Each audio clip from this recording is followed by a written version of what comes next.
Folkedrab i Rwanda af Signe og Maria. Hvad skete der i Rwanda?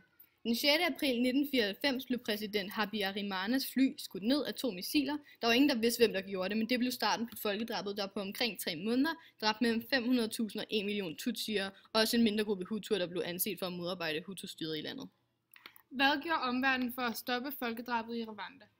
FN havde soldater i Rwanda, men de var ikke forberedt på et folkedrab, og havde på ingen måde forsyninger til det, da de kun var der for at overvåge magtdelingen. I løbet af de første par dage af folkedrabet blev 10 belgiske FN-soldater dræbt. Nyheden om deres død vagtede bestyrelse hjemme i Belgien, der af den grund ønskede at trække resten af soldaterne ud.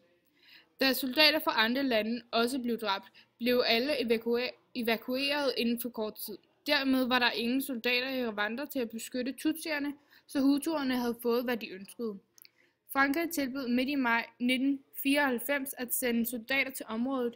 Det blev taknemmeligt taget imod, dog var det ikke alle, der var enige, fordi Frankrig havde nemlig trænet og forsynet en del til de soldater i Hutu, der nu var i gang med et folkemord. Derfor kan man sige, at omverdenen ikke gjorde så meget, bortset fra Frankrig. Hvem skal gribe ind over for et folkedrab? Det er en personlig præference, men alle, der har ressourcerne og en samvittighed, bør vel dybest set træde til og hjælpe til, hvor der er behov for det.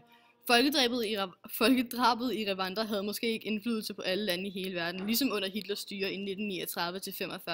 Der kunne de lande, der ikke tog del i krigen, også være ligeglade og skide på den. Men efterfølgende kan man jo se, hvor stor en betydning det har haft, og hvor mange spor holocaust har sat, og ikke mindst gjort for Tyskland. For eksempel det, de ikke har mulighed for at blive medlem i Sikkerhedsrådet.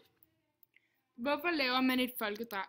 Man laver vel et folkedrab for at udrydde en bestemt gruppe. Det kan være af nationale, racemæssige, etniske eller religiøse grunde. Man kan gøre det på mange måder, f.eks. ved at stoppe dem fra at få børn, eller som der skete i Rwanda, bare ved at dræbe dem. Kan man få alle til det? Det kan man vel dybest set. Det handler om morale og en masse afpresning.